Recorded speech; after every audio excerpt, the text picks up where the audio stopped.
Lisa, you all set? I'm all ready. All right. Let's call the meeting to order then. Good evening, everyone. This is the regular scheduled meeting of the Municipal Land Use Board of the Borough of River Edge. Today is Wednesday, March 12th, 2025. The time now is 7:30 p.m. Ms. Steinle? Yes, thank you. This meeting of the Municipal Land Use Board of the Borough of River Edge is being held remotely and recorded via Zoom due to the Borough Council chambers unavailability and is in compliance with the provisions of the Open Public Meetings Act and associated regulations. Notice of this meeting was published in the Bergen Record, posted on the front doors of Borough Hall, and posted on the borough's website. Notice included the dial and login information necessary for public participation and access to this meeting remotely. A copy of the agenda for this meeting was made available on the borough's website near the posting of the meeting notice and included dial and login information. During the public comment period of this meeting, if you would like to make a public comment, please press the raise hand button on Zoom or dial *9 on your telephone keypad to raise your hand. The board will address you by name or the last 4 digits of your phone number. You may mute and unmute yourself by pressing the microphone icon on Zoom or dialing *6 on your telephone keypad. You must state your name and address prior to making a public comment. And we can get into the roll call. Okay. Mr. Mayor, Here. Mr. Caslin, Here.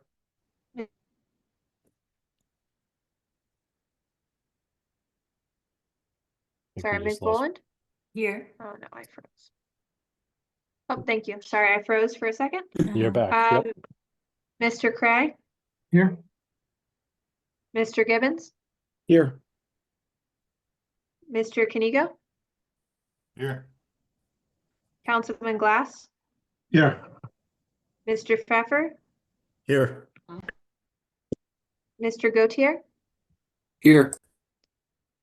and Mr. Salva. Here. All right. Also present our zoning officer, Mr. Depkin, our board planner, Mr. Behrens, and our board engineer, Mr. Flores. Okay. Thank you very much. And just for housekeeping purposes, we're going to start out with a curfew at 10 o'clock tonight. We'll see where we get to at that point. First item on the agenda for the evening is under approval of minutes. We have a draft of our minutes from our meeting of February 12th, 2025. A draft set of the minutes was circulated to the board for review prior to this evening's meeting. Open it to the board for comments or questions on those draft minutes. Okay. There being no comments, I'll look for a motion to approve. So moved. Thank you, Mr. Cray. Is there a second? Second. Thank you, Mr. Gautier. All right. And no, everyone is eligible, so we can do a voice We'll vote. do a voice vote. Okay. All in favor? Aye. Aye. Any opposed, name abstain? Okay, thank you very much. Next item under approval of minutes is minutes from our February 26th, 2025 meeting. Draft set of the minutes was circulated to the board prior to this evening's meeting for review. Open to the board for comments and or questions on those draft minutes. There being no comments or questions, I'll look for a motion to approve, please. So moved. Thank you, Ms. Gautier. Is there a second? Second. Thank you, Mr. Gibbons. And all members were present on the 26th as well, so we can do a voice vote. Okay, great. All in favor? I'm going to abstain because I wasn't able to review the minutes myself carefully. Okay. With that abstention noted, all in favor? Aye. Aye. Any opposed? Okay, thank you very much. Continuing on, excuse me, continuing on this evening's agenda, we're moved now under discussion. The New Jersey State Planning Commission will conduct a joint public meeting with Bergen County regarding the draft preliminary state development and redevelopment plan on Tuesday, April 1st, 2025, from 12 to 2 p.m. The purpose of these public meetings is to educate the public on how the cross-acceptance process will work and to give members of the public, state, local, and county officials, and all other interested parties an opportunity to learn about, comment on, and discuss the proposed changes to the draft preliminary state development and redevelopment plan. We just wanted to make that information generally available. I don't know if anybody has any comments or questions on that. I'll give 2 minutes on it maybe. So the last time the state adopted a state development and redevelopment plan was in 2001. It was supposed to be updated periodically every 3 years, I believe, and here we are in 2025. And I think the real impetus and the reason that they're doing it is to coordinate the affordable housing legislation that was adopted last year. So the legislation is supposed to go hand in hand with the new state plan. And so again, they're moving forward with what they're calling preliminary state plan, and part of that process is what they call the cross acceptance process, whereby municipalities, the public, and various governmental entities get to provide their feedback. The state will, consider it and potentially update the plan and the associated mapping. And so the counties act as what are called negotiating entities. And so obviously we're in Bergen County.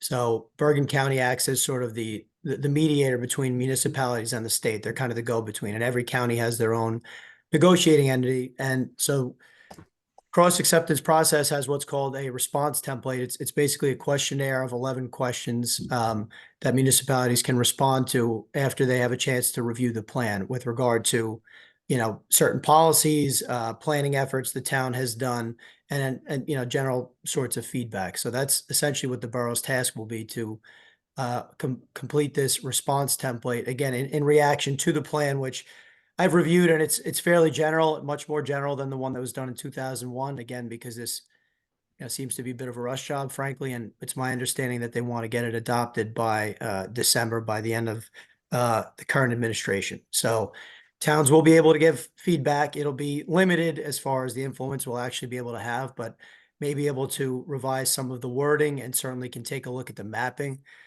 Regarding the mapping, there's a series of planning areas, planning area 1 being the most urbanized area in the state. River Edge is all of planning area 1, and there's really little opportunity to change that. We can certainly take a look, but the implications of the planning areas are that funding gets directed in certain ways, toward the urban areas for certain uses, toward, more rural and agricultural areas for other uses. And really the state plan itself is used to guide funding primarily. But municipalities do have to consider that in doing their local planning. So that's where everything connects. In any event, it's not a major thing that requires a ton of time, but it's something the borough and the board should be aware of and should take part in. Okay, and is there timing for when those comments need to be submitted by, Tom? And I think this is just the Bergen County is about a month or two behind, frankly. And at first I had heard they weren't going to be the negotiating entity, but I guess they are now. I don't know. I didn't see the letter, but my understanding is the counties have to give their input by the end of May. So this is something we should try to do sooner than later. Again, I don't think it's a major undertaking. It could be done by us, by members of the board, however you want to do it, to respond to this thing. But maybe by that first meeting in April might be a good target. Okay. All right. So why don't we'll make a note of that too for an agenda item for our meeting on the 26th of the first meeting in April. Any other questions from the board for Tom on this point? Okay. I could send a link to everybody so they can see what the plan actually says and have more information.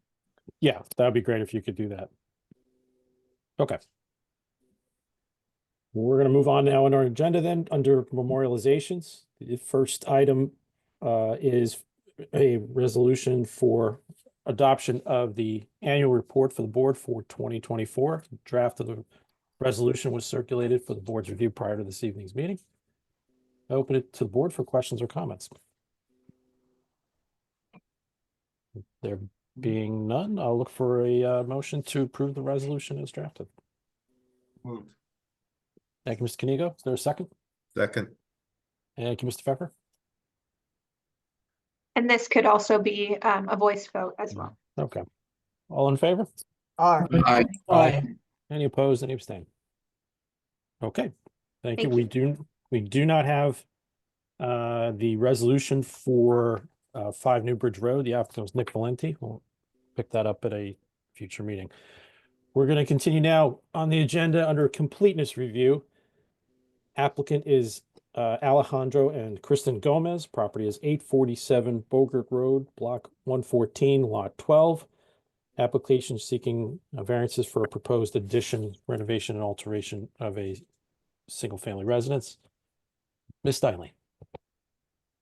Yes, thank you. Prior to the meeting, I reviewed proof submitted by the applicant and found them to be sufficient for the board to hear this application tonight. Okay, thank you. Mr. Depkin. Hello, thank you. The information that was submitted seems complete, and I have no other comments. Okay, Mr. Flores.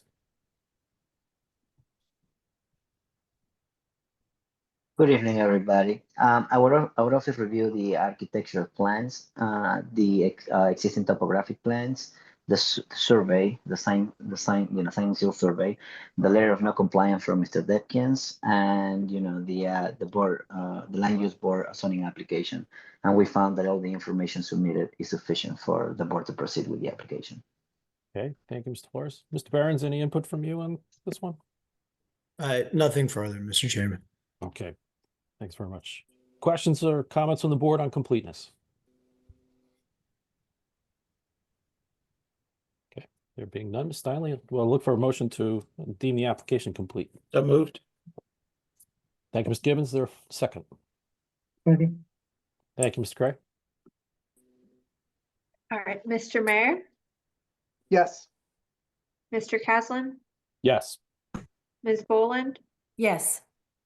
Mr. Cray, Yes. Mr. Gibbons, Yes. Mr. Kanigo, Yes.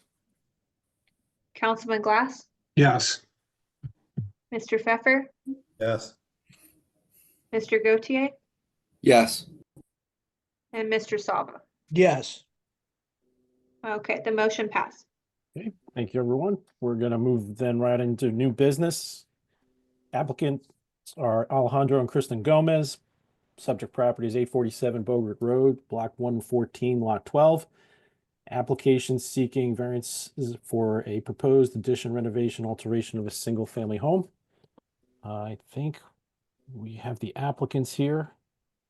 Good evening, Mr. Chairman. Thomas J. Barrett. I will be representing the applicants at the hearing this evening. Okay. Good evening, Mr. Barrett. Okay.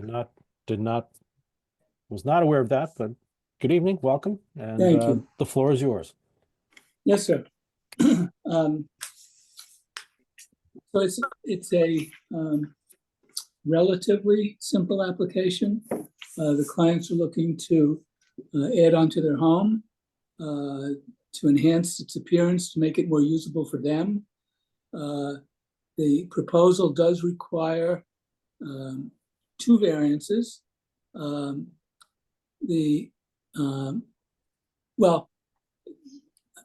I guess this is a good time to discuss that there's an issue. Mr. Costa, rightfully so, cited the new ordinance in stating that the pool is considered a building or a structure, and therefore is included in building coverage. Until that ordinance was adopted, the pool was just part of the impervious coverage. And as the board will recall, the new ordinance also allows a discount on the surface area of a pool to the extent of 50% of that surface area in impervious coverage.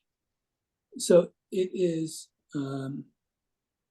my belief, and that when the right hand was writing the ordinance, the left hand inserted this provision, not realizing the conflict it would create.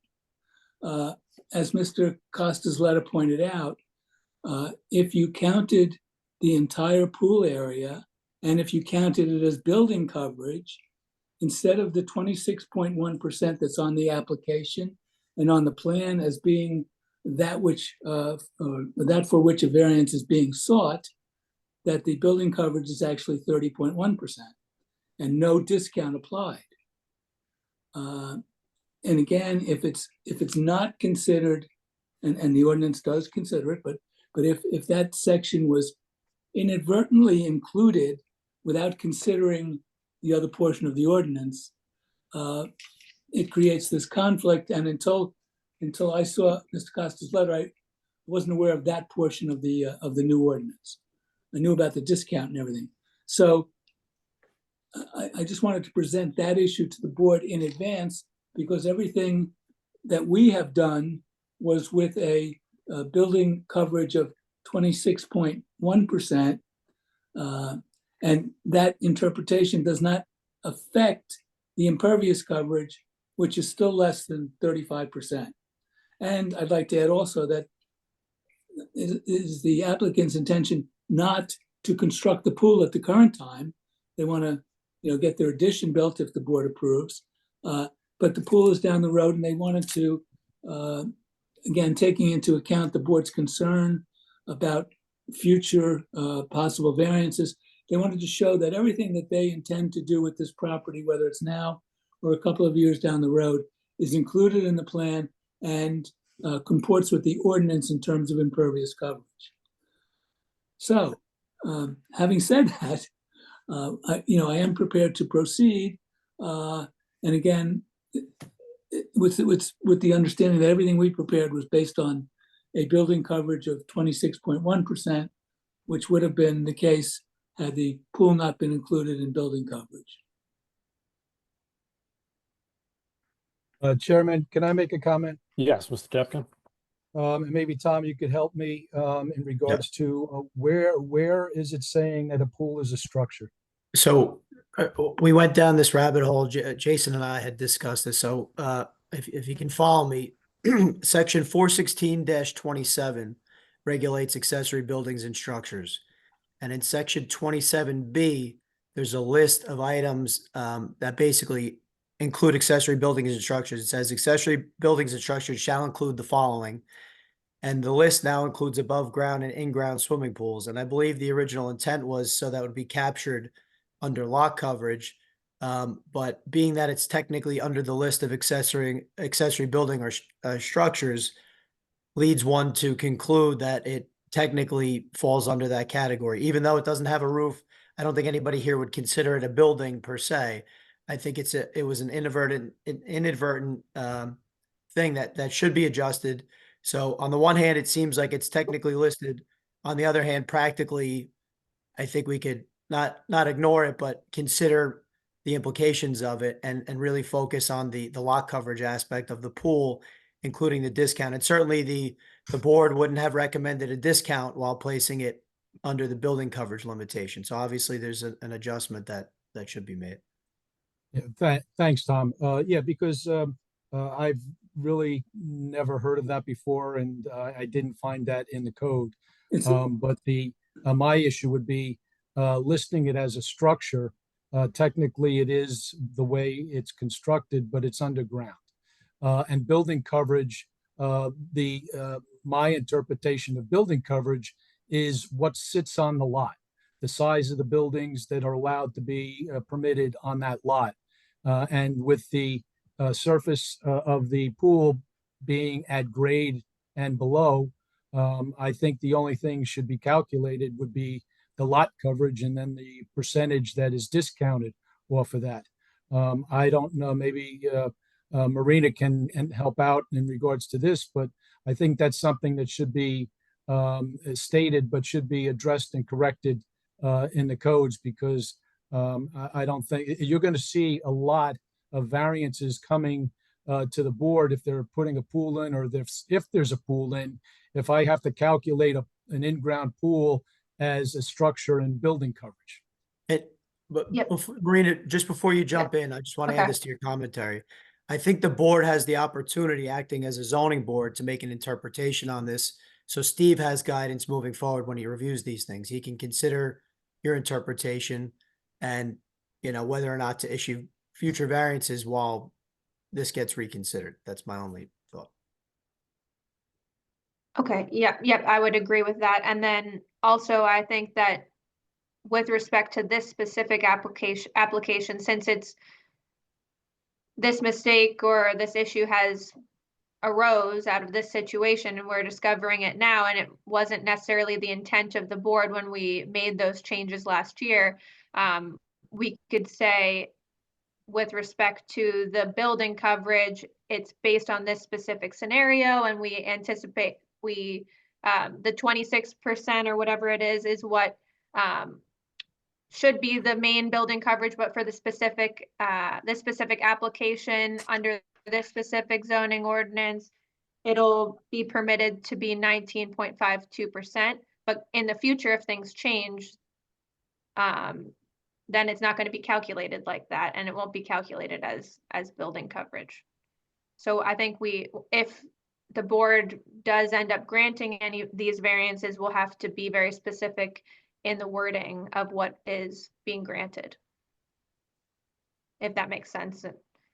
We'll have to just craft it in a way that we're not granting building coverage for the future of 29%. It's just specifically for this pool, which Marina. has to be calculated like this. Mr. Chairman, may I speak? Yes, Mr. Mayor. So, Marina and Tom and Steve, what I think needs to take place is there needs to be some sort of a draft of a revision brought before this body so that this body can recommend it to the council and the council can then change the ordinance. And I would hope we could expedite that so that we wouldn't have to be so careful about our language going forward. Thank you, Yes, Mr. Chairman. we can do that. Will do, yes, thank you. Mr. if Chairman, I- just one more thing. Steve, it's not in the code book. It's in the ordinance that was passed last year. It hasn't been incorporated yet into the new code book. That usually comes out in July of each year. Okay, yes. Because I didn't find it at first either, and then it dawned on me, new ordinance. Let me go look at that. Yeah, no, I have some of those copies. I just didn't, see that part because I really didn't go to look at it because of what I've done in the past in regards to building coverage and in-ground pools. Right. Mr. Tom, Flores, Yes, I just want to remind Tom, don't forget also, just to get some clarification on the same ordinance, 416, 41627 C3. It was a little very, when we're trying to understand the part too, it wasn't very clear. I think we'll collectively review that whole section to make sure everything is in sync. Okay, thanks. Good suggestion. Good. So, Mr. Barrett, just to be clear, is the intention this evening to have, as part of your application, approval of a future pool? Yes, Okay. And because it will be less than the 35% impervious lot coverage limitation. okay.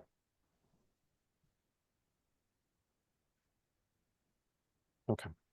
So perhaps, an approval isn't necessary because of course, when the construction is planned, they're gonna have to go get a permit anyway. But again, it was really, Mr. Chairman, just to show the board, because of the concerns that have been raised in the past, as to people's future uses of the property, that here's how they intend to use it, not all of it at once, that's all.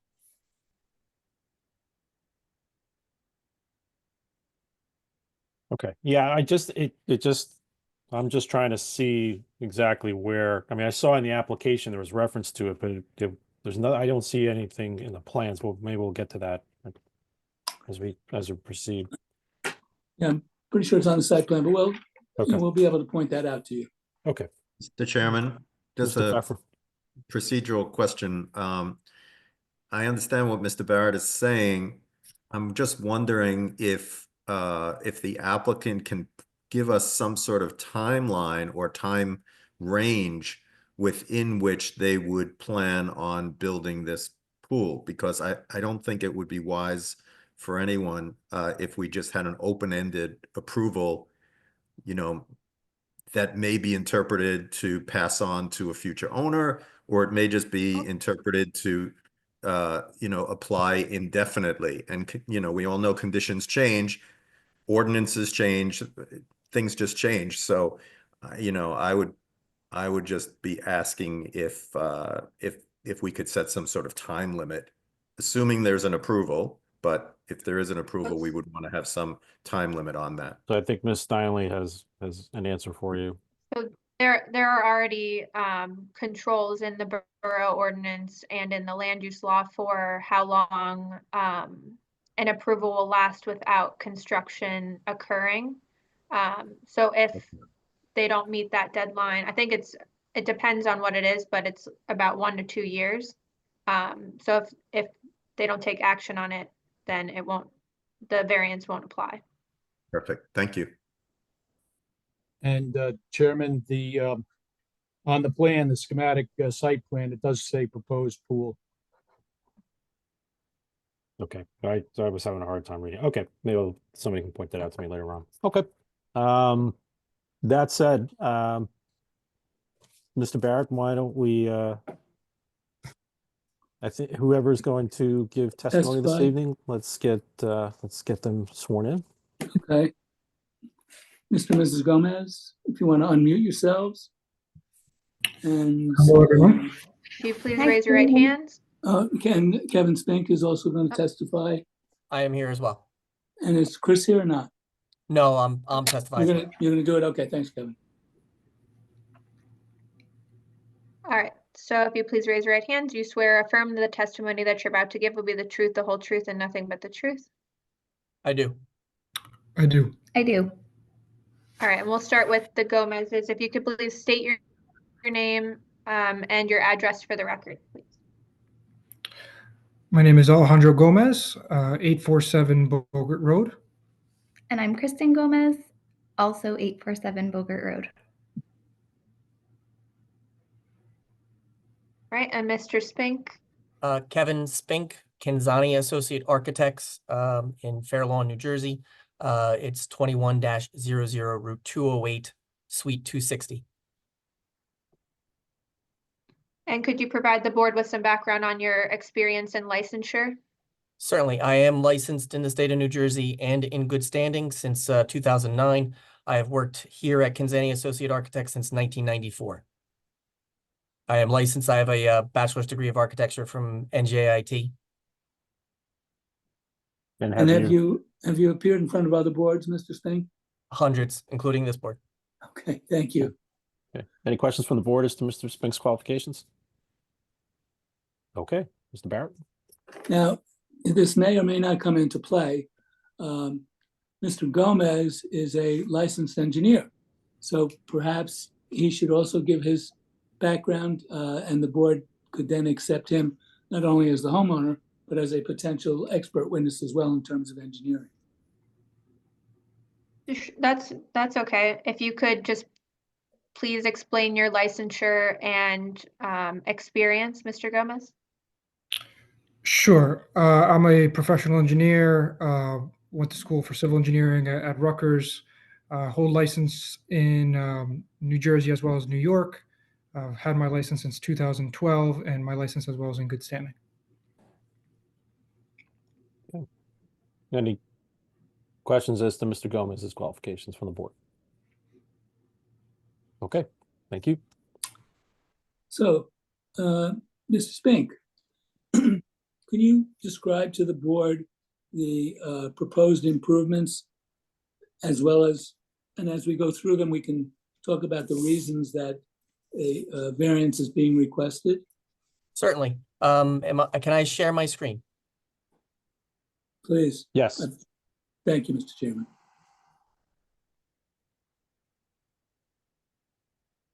Just got to find the right one.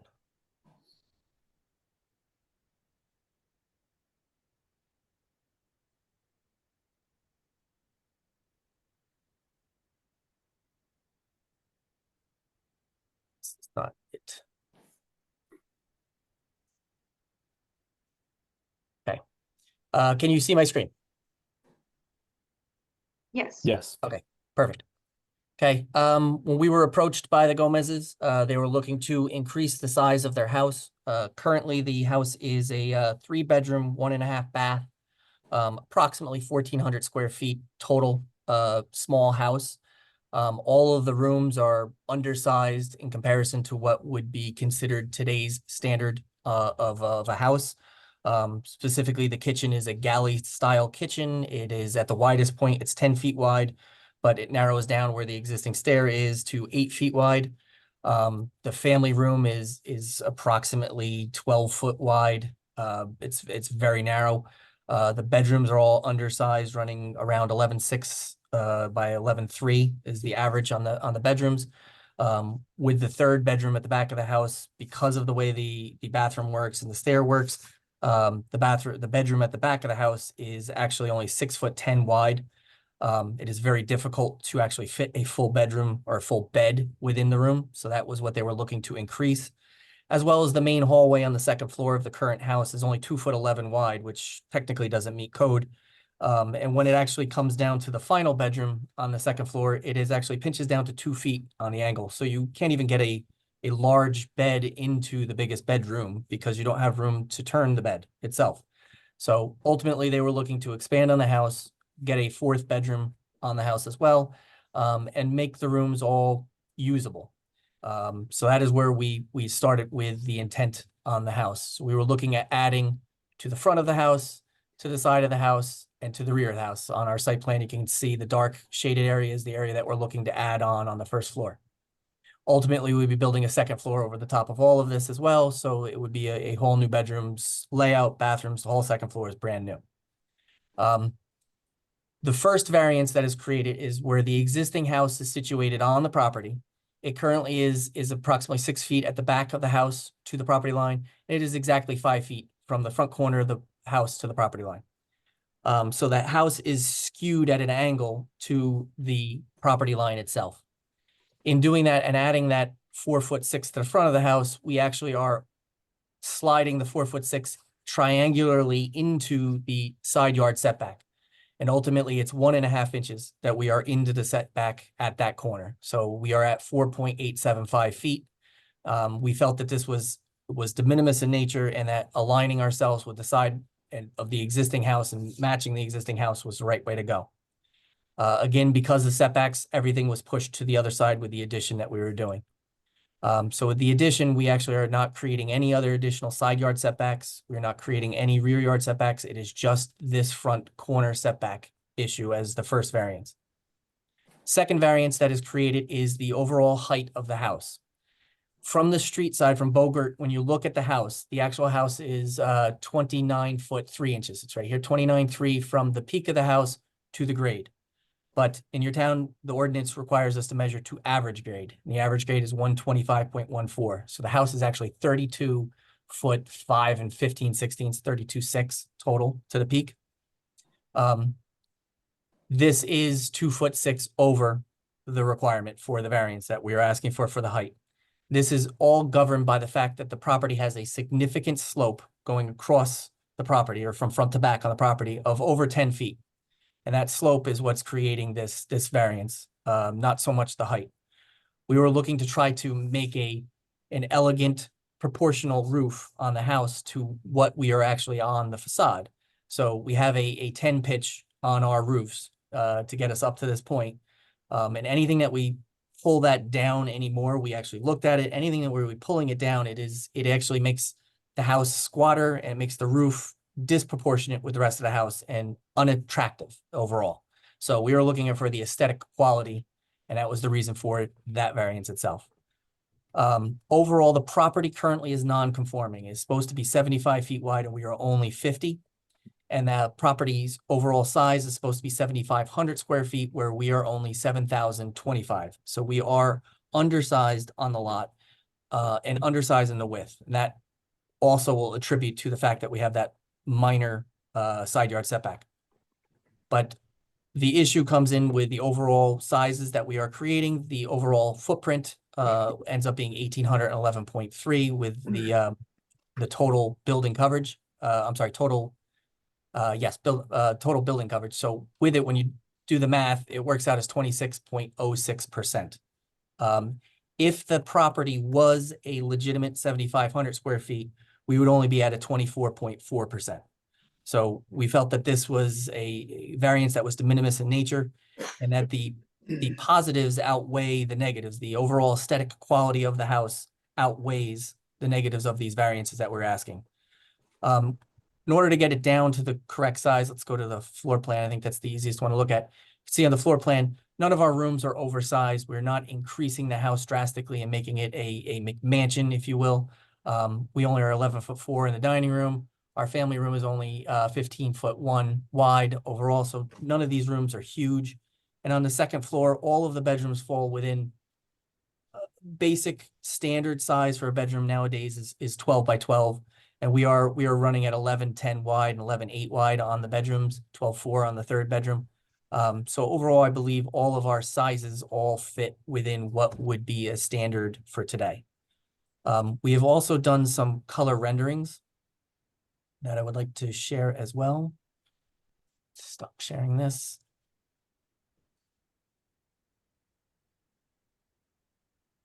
So we've done 3 color renderings of the house.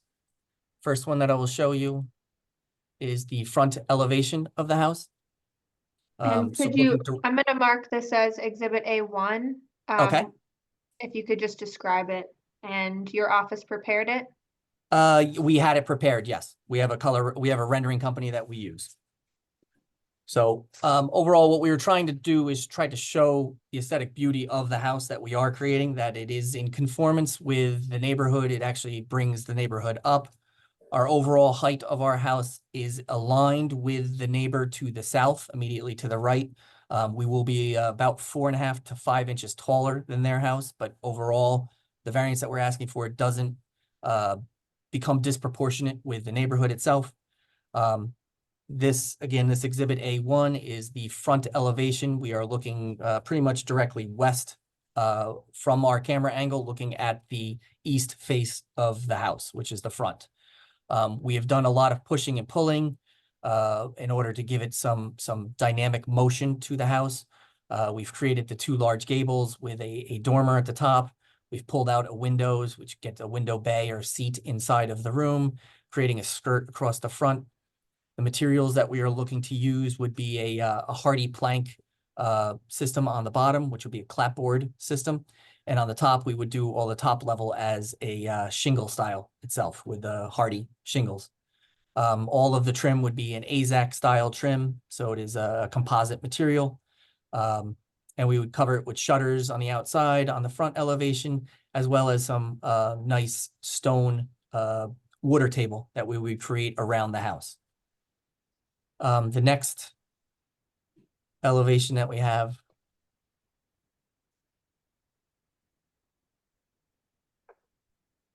which I guess we will mark this as A2. Yes, please. This is an elevation looking, the camera angle is looking northwest.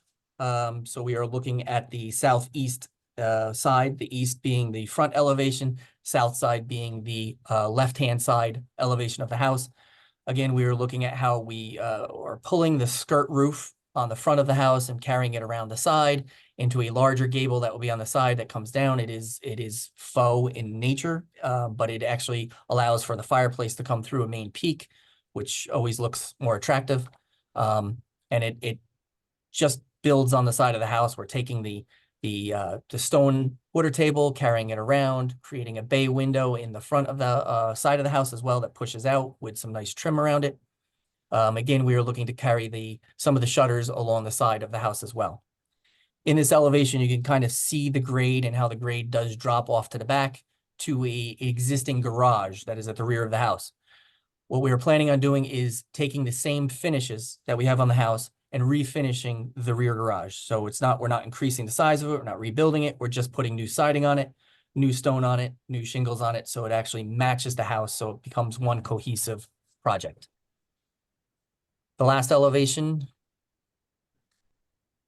that we've done the color rendering was the rear elevation of the house.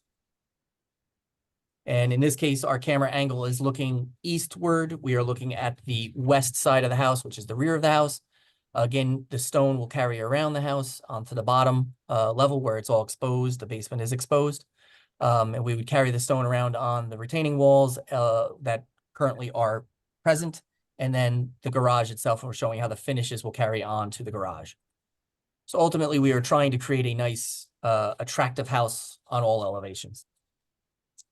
In In the Costa Engineering report, there were some questions that he had, specifically provide building height calculations.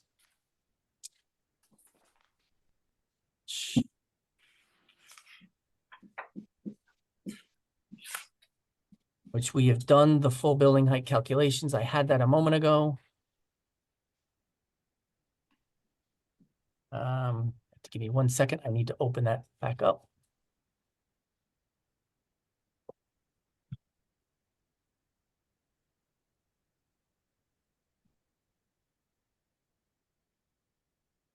Okay.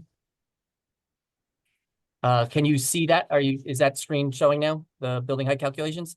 Not yet, No. not yet. Okay.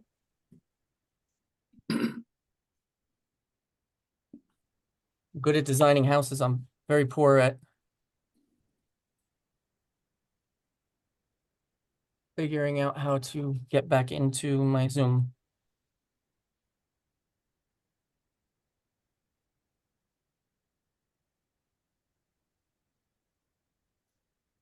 Sorry, there we go. Okay.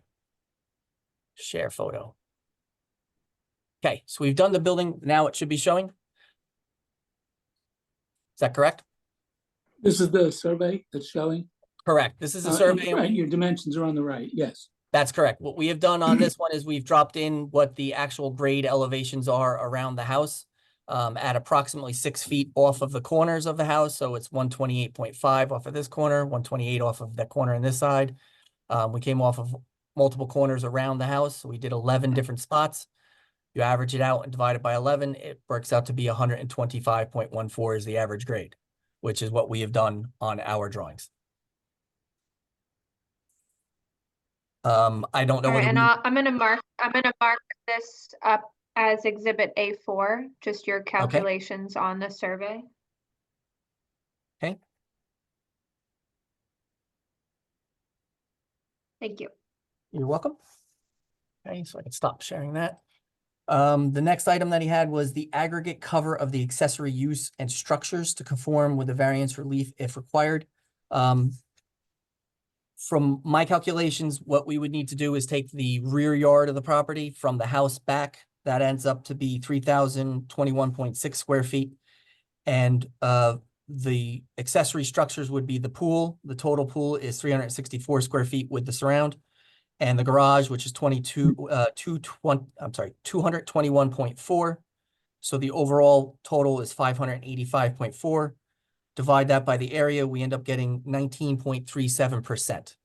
That is the total aggregate. I do not know whether that is a variance or not, but that would be the aggregate of the pool and the garage in relation to the rear yard. I believe we are allowed to go to 30% or 150 square feet, which is what his letter said. Obviously, we are over the 150 square feet, but we are significantly under 30%.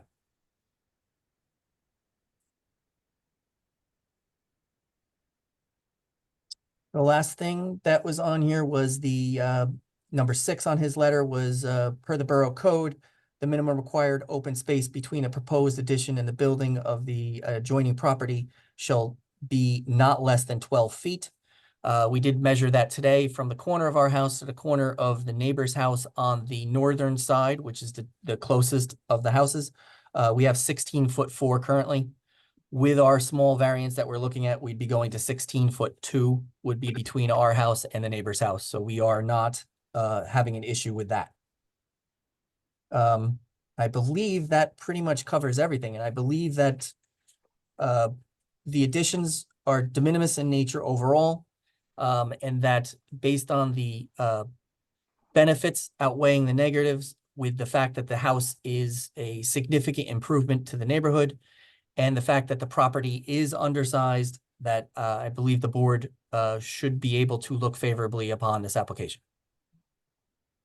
Just, Kevin, my understanding is that the necessity for the side yard variance, the 1.25 inches that we're talking about, is also necessitated by the need to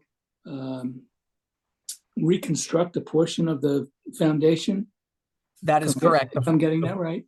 That is correct. The foundation wall has significant cracks in it, and it is going to be rebuilt. And that, again, with us pulling it out the 4'6", it's fine. We can pull it out. We can actually tie back into the existing corner and repair the foundation where the damage currently is. If we were to replace the entire foundation wall, the fact of how close we are to the neighbor's property and where the neighbor's driveway is, when you dig down into the ground to take the foundation out, there is something called the angle of repose, which would be an angle coming up off of the trench that you're building.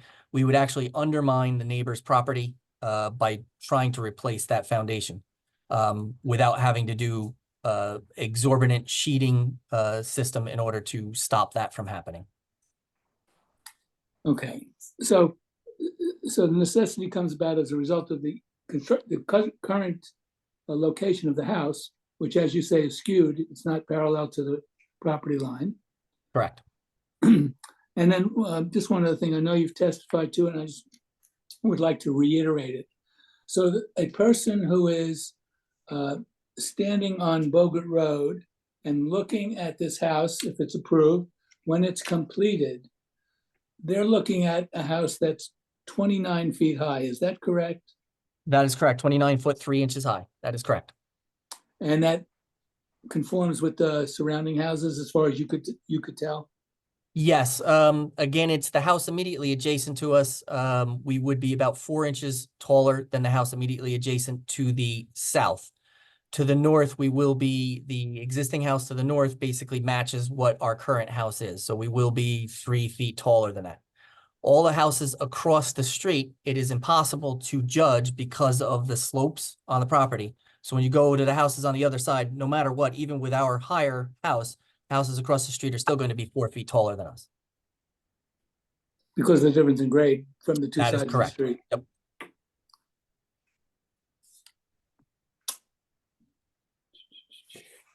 I do not believe I have any further questions for Mr. Spink. Okay. Mr. Barrett, do you have any other professionals testifying tonight? No, I just have the homeowners that are going to testify, Mr. Chairman. Okay. If you want to go ahead and Absolutely, present them, and we'll Surely. come back with questions from our professionals on the board. no problem. Mr. and Mrs. Gomez. So you've heard Mr. Spink's testimony. Could you tell the board why you engage their services and what it is that you need in order to better enjoy your home? Yes, of course. So yeah, Tom and Kevin already kind of touched on it a little bit, but my wife and I, we moved into the neighborhood in 2014. We quickly fell in love with the neighborhood and the town. We came from the faraway lands of Paramus. And I say that because it does feel very different here. And since we've been here, our family has grown. We have 2 boys, 8 and 4 years old. And as Kevin has mentioned, the existing size of the bedrooms, we've very quickly outgrown the home. And the last and final straw was when that 3rd bedroom, we have a small crib in that bedroom. We weren't able to convert for a larger bed for our youngest. So again, that's when we looked at this project and said, okay, we need to do something. Again, coupling that with some other issues, the house is from 1922. So as you can imagine, there's some other issues that just standard with older homes.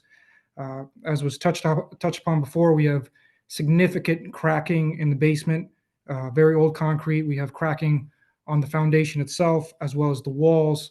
Whenever we get rain and we have saturation in the ground, we actually have water percolating up into our foundation. Similarly, the wood being very, very old, over 100 years old, in the roof and the structure is a little deteriorated. So looking at the project as a whole, we said, we want to stay in the town. Again, we love River Edge.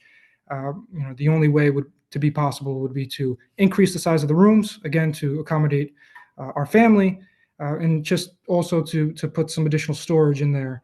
How it is right now, we have to seek storage outside of our home in order to store, winter clothes or whatever it may be that doesn't fit our current home. So those were the main reasons for the current build and what we proposed. Thank you. Nothing further, Mr. Chairman. Okay, thank you, Mr. Barrett. Going to turn now to our professionals. We'll start with Mr. Flores, please.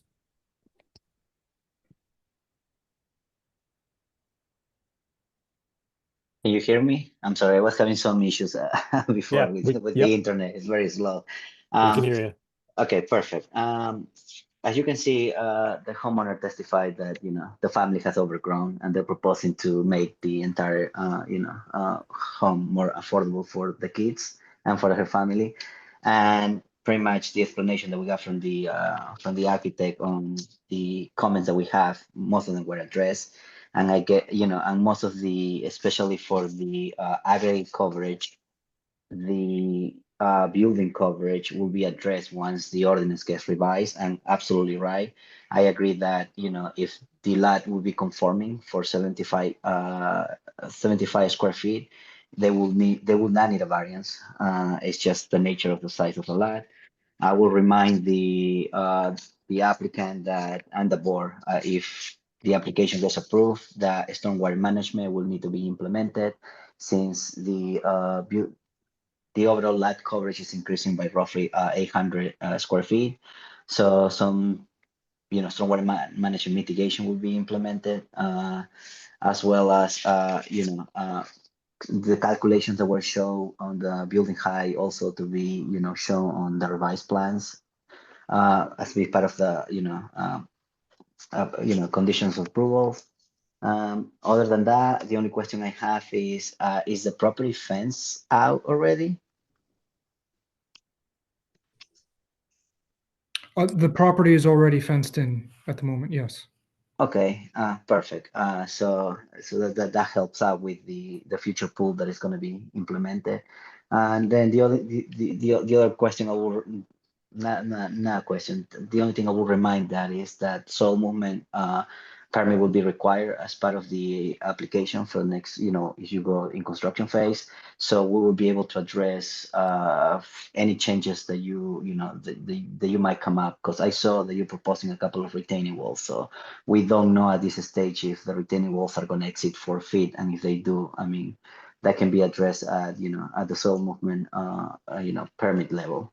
Other than that, I don't have anything else. Okay, thank you, Mr. Flores. Mr. Deptun. Thank you, Chairman. No, I don't have anything else. It was a good presentation, and all my concerns were addressed. Okay, Mr. Behrens, any input on this one? Just to reiterate a couple things that I heard. So 3 variances: side yard setback, building height, building coverage for the reasons that were stated. I'll note with the building coverage, they're at 26.06, where 25% is permitted. That's a deviation of 74 square feet. And I'll just note the garage, it's the detached garage itself, I think I heard was 221 square feet. So whether or not the board takes that into consideration. And I would also note that it looks like they are providing rear yard amenities in the form of a deck that you can walk out from the first floor, as well as a patio underneath. So we have this issue of, making sure that people plan for that, so there's not a subsequent request for a larger patio or something like that. So it looks like they've planned for the future, as indicative by the pool that they're showing. So I have no further comments. Okay, thank you, Mr. Behrens. Let's turn to the board now. Mr. Gibbons, can I start with you? Sure. Couple of questions and just a couple of comments. So the garage and the driveway, not exactly sure who this is for. I assume it's for the architect. Is it passable with the future improvements to get a car past it and get to the garage? Yes, it is. Because I see the little bump outs there, so I'm just a little concerned that I see it had like a Mini Cooper or something, put No, in the driveway. from I'm the just house, concerned that from the biggest bump out, from the farthest bump out, which is the actual fireplace, from that bump out to the property line, we have 11.1 feet. So the actual driveway is it's more than 8 feet wide at that location. And how wide is a typical car? A typical car is approximately 6'3" from mirror to mirror. Okay, so there's definitely room. I just look at that and I'm just envisioning a car trying to get past that and making the garage completely useless. Right. Okay, and what is the height of the actual attic space? The attic space itself, from finished floor of the attic to the underside of the ridge, will be 7 foot. I have it written down here. 7'11" to the bottom of the ridge. Okay, and that won't be, that's just storage, right? That That's is not correct, living yes. space, so that by any stretch, it's just a pull down. That is correct. Attic door kind of thing. Okay. Yep. The pool, we didn't really talk much about it. I know it's potentially a future project. So is that 12 by 24 or whatever it was? Is that included in the 26% that we're being asked to approve? It is not in the 26 because that is considered building coverage and we did not include that as part of building coverage. With that new ordinance, if it is considered part of building coverage and it's the full 436 square feet, which would be the pool and the pool surround, then we would be at 31.24%. Okay, well, let's assume, since I don't think anyone wanted that to happen, what would be the I forget how we changed it, but the lot coverage, I guess, is our current term. What would be the lot coverage when and if that pool is put in? The lot coverage, we've included the pool in the lot coverage already in order to show that we are under. So we're at 34.9%, and that is with the pool included. Okay, and we have backyard amenities. Yep. Okay, so those were my only questions. I did just want to make 2 comments. I think the house is going to look gorgeous. Nice job with the renderings. And this whole appendix here was probably the best explanation I've heard from an applicant on why you're doing this. Makes sense when I hear you're an engineer. So we don't usually get that much explanation. So looks nice. Thank you for answering my questions. That's all I have. Okay, thank you, Mr. Gibbons. Mr. Mayor.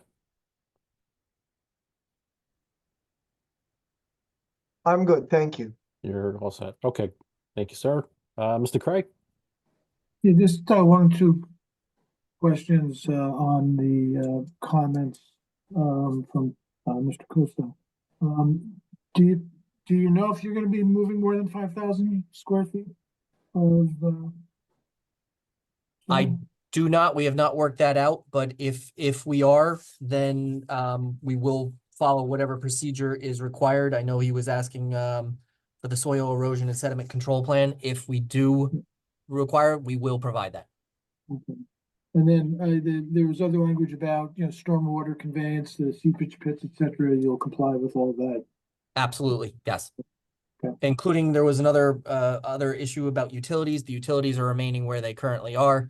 And I think there was a question about trees. There are no trees being removed other than the ground landscape around the house, and additional ground landscape will be placed back in. Okay. That's all I need. Thanks. Okay, Mr. Craig. Mr. Kniga. Thank you. As far as the work around the house, it looks beautiful, and I thank you for your presentation. That was very good. And I have no issues with it. The pool, not that I necessarily have issues with it, but I guess I got a couple more questions. When you gave us the 34.9% number, that includes the concrete, I guess, decking that would be immediately around the pool, right? That is correct. We have provided a pool surround, which is 76 square feet. It is on our list. And the pool with the 75% discount is 144 square feet. Okay, now, what's going to surround the surround? Is it going to be grass? Yes. Okay. Are there going to be any pavers, steps, anything that gets you from the house to the pool? When the kids, No. for example, are all wet and they don't want to walk through the grass, is there going to be an inclination to put down pavers that they can hop on, something like that? As of this moment, no. There is nothing that we are looking to add on.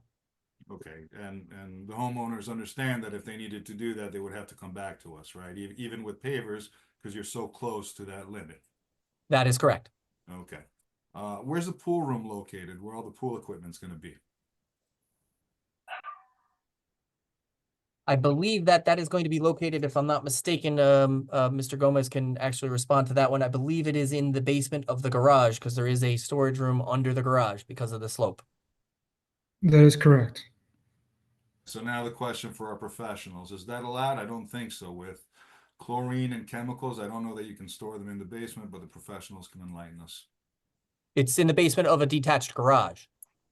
Oh, in the basement of the garage, I'm sorry. Correct. Same question, to the professionals, is that allowed? Well, they would, On they would my- have to, On my com- part, it is. and the applicant would have to comply with any borough code or regulation on storage of chemicals, if that isn't allowed. Well, I'm not so much worried about the storage of chemicals as I am as the equipment inside. Usually they're in sheds outside in the backyard, so we're talking about a basement of a structure that's a little different. All right, so Yes, when they get the permits, if there's a mechanicals, on the bottom section of the garage, if there's a heater, that all needs to be permitted and it'd be vented out accordingly. I think that's it. The drawings were beautiful, so good luck with that. Okay, thank you, Mr. Kanigo. Ms. Boland. I have a question regarding the air conditioning units. There's nothing shown on the plan, and where would you plan on putting that? I'm assuming you'd have some. Yes, any compressors would have to be located behind the house. And based on the size of the house, I would assume we would have two compressors, one for the first floor, one for the second. So they would be at the rear of the house, on the northern side where there is a retaining wall currently. So it would be blocked from the neighbor's house, so they would not see it. And it would not be directly in front of the doors that lead out of the basement. That was my concern, that it would be too close to the neighbors, so. Correct, but there is a Okay. retaining wall at that location, so it would, they'd be set down, so the neighbors would be looking over the top of them, not really looking at them. Great. That's all I have. Okay, thank you, Ms. Boland. Mr. Pfeffer. I have nothing. Thank you. Thank you, sir. Mr. Godiak. Nothing at this time, thank you. Thank you. Mr. Salva. Nothing at this time, thank you. Thank you, sir. And Councilman Glass. Nothing. Thank you. Okay. I think all of my questions were answered, and I too would echo the sentiments of my colleagues on the board here as to the application and the presentation of it. At this time, I will look to open the meeting to the public for public comment. Mr. Caslow, before we do, just a quick follow-up to Ms. Boland's question. Sure. Because wherever the AC units are going to be placed, does that increase the coverage? Technically, yes, if you're going to Technically, include the air conditioner, yes, you'd be adding 9 square feet for each compressor, so we'd be adding 18 square feet. So that brings you over the 35%, so you need a variance there.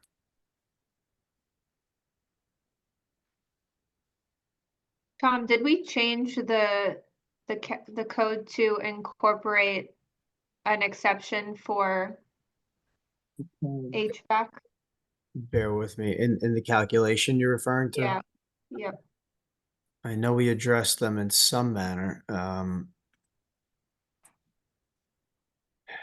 By the way, not that that has to be a stumbling block in this instance, because we're talking about such a minute amount that the board could very easily, I think, grant the variance sua sponte, but I just wanted to bring it up so that there's no issues down the line. It would take us to 35.18%. Negligible. But yeah, I mean, at this point, I would just identify it and Yeah. Ask for it. We can amend the application right now, right? Yes. Yeah. So, Okay. Good point. Thank you, Mr. Kanigo. And Councilman, just confirm you were all set? Yes. Okay, thank you, sir. And Sure. look for a motion to open to the public. So moved. Thank you, Ms. Cody. Is there a second? Thank you, Mr. Gibbons. All in favor? Aye. Aye. Any opposed, any abstain? Okay, at this time, we're now open to the public for comment on this application only. Again, this is the application for 847 Boger Road. I believe we have some attendees in the audience. Yes. So if you're interested in commenting or asking a question about this application, you can press the raise hand button on Zoom or dial *9 on your telephone keypad if you're calling in.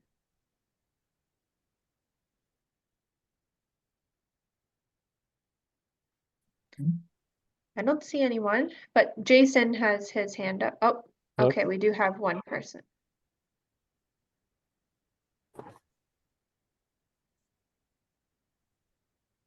Okay. All right, so if you please state your name and address for the record, please.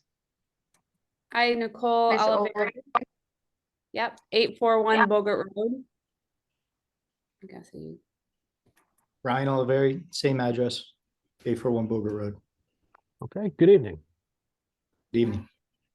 we support the decisions that Alex and Kristen are proposing wholeheartedly. Okay. Anything else? Nope. Okay. Thank you very much for your comments. Thank you. Anyone else wishing to be heard on this application in the public? Okay, there appears to be none, so I will look for a motion to close to the public, please. Close. Thank you, Mr. Cray. Is there a second? I think I had a second from Mr. Kanigo. All in favor? Aye. Aye. Any opposed, any abstain? Okay, we're now closed to the public. I will look for any further questions or comments from the board members or our professionals on the application. I think Jason has his hand up. Jason? Yes, so I just want to remind the applicant something that, it might come up because we had the issue with a different, application and construction going on. I see that the driveway is going to be redone. Based on the ordinance, we're supposed to be 2 feet away. The driveway has to be 2 feet away from the property line. That's all I just wanted to keep in mind. That if you by any chance extend that, then we're gonna have to, be back and forth on this. You're either gonna have to renew or have to go back to the board. That's all. Thank you. Okay. Any other questions or comments from the board or our professionals? Okay. At this time, I'll look for a motion on the application, please. I'll make a motion. Make a motion for 847 Bogart Road, block 114, lot 12, to approve the variances for maximum building coverage, maximum building height, minimum side setback, and I guess we are adding lot coverage as 35.2-ish. Correct. Whatever that exact number would be. And the applicants agreed to stormwater management and any other permits required for the pool and construction, and for soil management or soil movement permits. Did that cover everything? Yes, and I would just ask that there be a condition that there notes be put on the plan that the attic area will not be used for dwelling and only will be used for storage. And if it is used for a dwelling unit, then, or if it's used for habitation, then you'll need to return to the borough for additional approvals and permits. And that's same goes with the pool equipment and chemical storage, that you obtain the proper permitting for that. Yep. So we could amend that motion for that. And then do we need to include? Go ahead. Yeah, I wanted to just clarify the variances. The side yard setback is 4.88 feet. The height is 3.2 or 32.5 feet. The lot coverage will be 35.2%, just to give a little bit of wiggle room for that HVAC unit. And if it goes over over that, then you'll have to come back. So you'll have to work within that limit. And then the building coverage will be under the current ordinance. Sorry. Under the current ordinance, it will be 29.52%. But if the ordinance is revised, the maximum will be 20, and that's only for the swimming pool and this addition. If it goes above, or if the ordinance is changed, it'll still remain at 26.06 as demonstrated in the plans. And I'll put in language that matches the definitions in the ordinance. So then if things change, then it'll go based on what the applicants already were assuming anyways. So Can I make one correction to that? The proposed building coverage would be 31.24%. If you add the pool and the surround to the number. 31.2. Okay, thank you. Mr. Barrett, any issues with those No, items? not at all, Okay. Mr. Chairman. Okay, and Mr. Givens will deem your motion amended accordingly? Yes, absolutely. Okay, thank you. Is there a second for Mr. Givens' motion? Second. I think I have Mr. Godier on a second. All right, Mr. Mayor, Yes. Mr. Caslin, Yes. Ms. Boland, Yes. Mr. Cray, Yes. Mr. Gibbons, Yes. Mr. Canigo, Yes. Councilman Glass, Yes. Mr. Pfeffer, Yes. Mr. Godier, Yes. and Mr. Salva. Yes. All right, the motion passes. Thank you very Congratulations. much, Mr. Thank you Chairman, very members much. of the board. Very Thank you, well. everyone. Thank Good you luck. very much, everyone. We really appreciate it. All right. We're going to move now into on our agenda. We're going to move down into old business. The applicant is the Rosenbaum Yeshiva of North Jersey. Property is 666 Kinderkamack Road, block 616, lot 9. This application was carried from our meeting of February 12th, 2025. And before we proceed, it was brought to my attention that I now have a conflict in proceeding on this application. I have a professional relationship with one of the members of the board of the yeshiva, so I need to step aside, and I am going to leave you in the capable hands of our vice chairman, Mr. Cray, who will continue on this evening's proceedings. All right, thank you. Mr. Cray? Yep. Well, I guess, Mr. Barrett, you have, a new design, a revised design for the, prior application. I'm assuming you want to make some presentations. Ms. Stanley, do we need to, re-swear anyone who's going to give, testimony, or? I'm I sorry, believe, I'm sorry, Mr. Cray, whenever you turn off to the side, it's a little bit hard to hear. Sorry. Yep, sorry. But everyone who was previously sworn will still remain under oath today. I see the rabbi here. And we'll also have, I think, a planner is going to be testifying. Is that correct? Or no? No. Oh, okay. Did you have another witness tonight, Mr. Barrett? Well, we have Mr. Cardona's back. He's the Mr. head of Cardona. security for the yeshiva.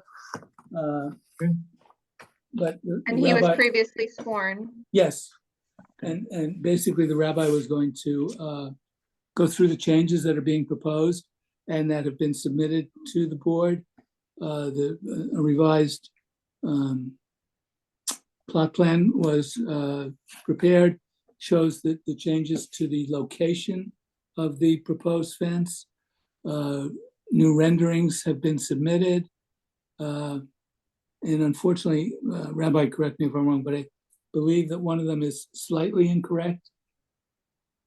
The when we get to that rendering, the rabbi will explain to you what the difference is between what is actually being proposed and unfortunately what came out on the rendering.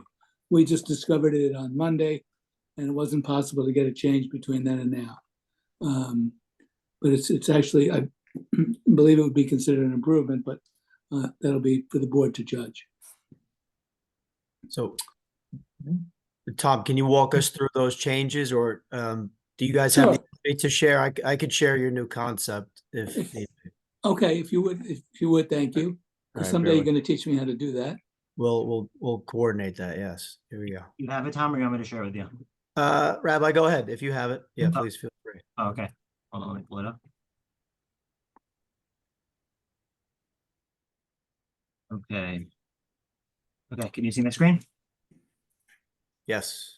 Okay, perfect. Okay, so per feedback from the last meeting, we met again with again, with our security professionals, including Joe Starost, who had a conflict tonight, could not be here, the former lieutenant of River Edge Police, along with our in-house security team, Mr. Cardone, and along with our fence contractor, to see if we could take into account some of the feedback that the board gave us last time, see if we could amend some of the plans. So as discussed, the fence is going to be remained set back along that 30-foot setback on the far north side. The area in question was really, I think, that middle section, as we called it, in front of the main building, which was originally going to be essentially right behind the bollards, which was sidewalk and street level. But again, upon further consultation and understanding that it may be the the best opportunity to get this fence implemented, we were able to move it back down farther away from the street, so it is no longer going to be on street level. So following along that setback, for about half of the length of the property, it will be somewhere between 30 and 40 feet back from the actual street itself. There's a retaining wall here that curves around following this curve. The fence will follow the curve of that retaining wall, which is again set back from the street. This is at about 30 feet. This is closer to about 15 feet, but is about 6 feet lower than street level. It will then follow along towards where our stairwell is here. This then mitigates the issues that we had last time of the sight lines for vehicles turning, which was a concern of the board previously. So by setting that fence back, it should mitigate that issue. We updated the rendering to the diagram to include a slide gate as opposed to the double swing gate. And again, to make it parallel with that setback as opposed to perpendicular. So those really were the accommodations that we made, hoping to kind of follow along with the recommendations that were made by this committee last time. I think we're hopeful that it really addresses all of the primary issues that were discussed, specifically in terms of the height of the fence being at sidewalk level and being quote unquote an eyesore by moving it, again, farther closer to the building as well as lower down on the ground. We did this again in consultation with our security team to make sure that the fence would still retain its security properties, but at the same time, not ruin the aesthetic components. And then finally, not invading the sight line here of those vehicles turning, seeing pedestrians being able to walk on the sidewalk and not facing any issues with the fence obscuring vision there. Hopefully they're solid compromises. I think they really, both address the security needs that we're looking for from the school, as well as what the board brought up to us last time. Of course, if there are other questions or feedback, we'd be happy to hear them. And this was what we thought might be the best solution that would appease everyone. So hopefully that is clear. If there's anything that you need me to clarify, please let me know. And maybe if you also, can you share the renderings as well, Rabbi? Yeah, sure. Just pull them up.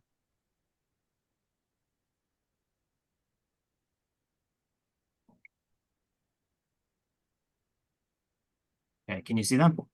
See the first rendering? Yes. Now, so what does this depict? So we're on the far north side of the property. This is where our entrance ramp would be. This is I think the board also asked for last time a farther out view. We had that view from a little bit closer. This is a farther out view. Again, this is like if you were almost sitting on the street, not standing, but like sitting on the street level, you can see where the camera is kind of positioned. And this shows the iron fence here with the pedestrian egress gate that was mentioned last time also.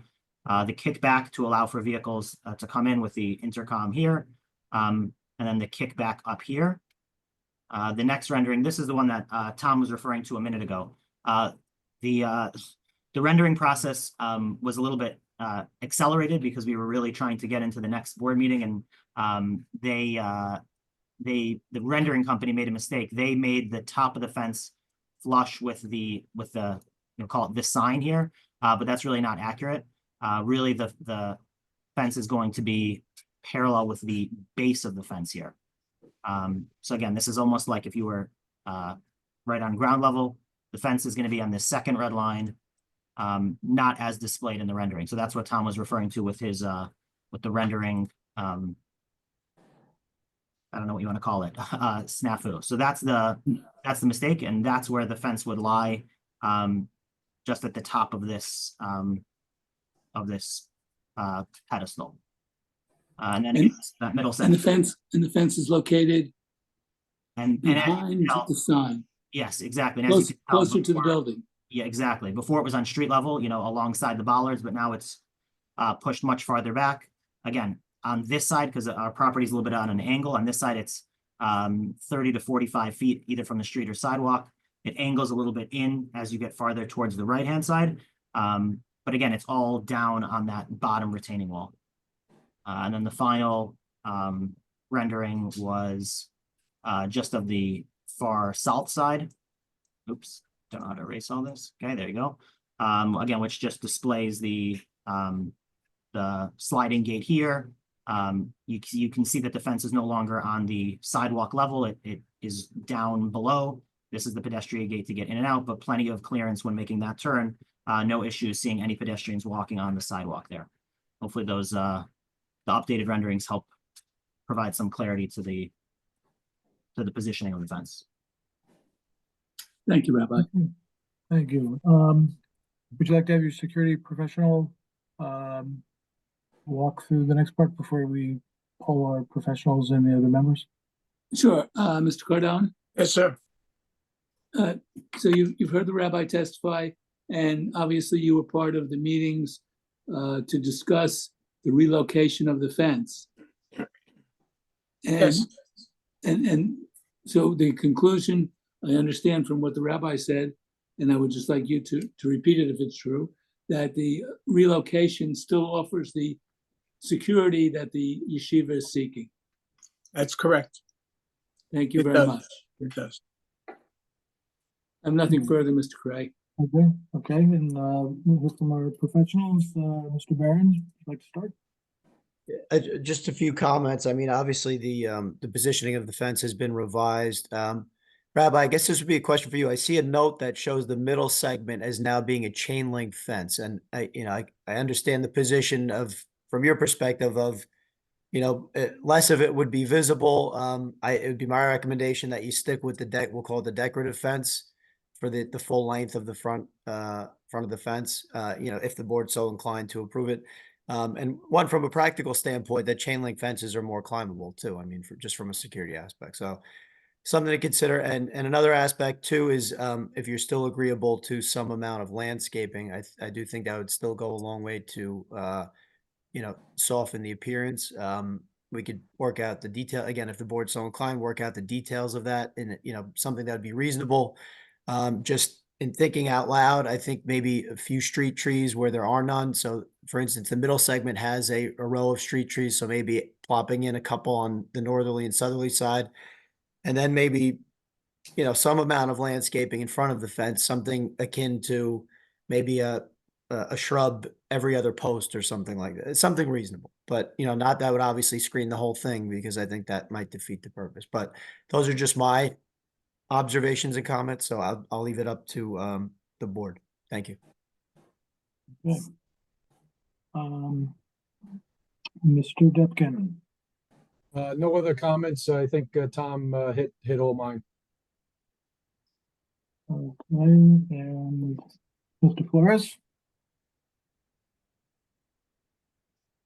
The location of the new proposed location of the fence addressed the site distance issues that we had originally at the last hearing, and I will just piggyback Mr. Tom Burns regarding the middle section of chain link fence, probably just keeping the same material, and then if the board and the applicant is open to screen some, put some landscaping as a screen measure, so the Kinderkamak view are beautified.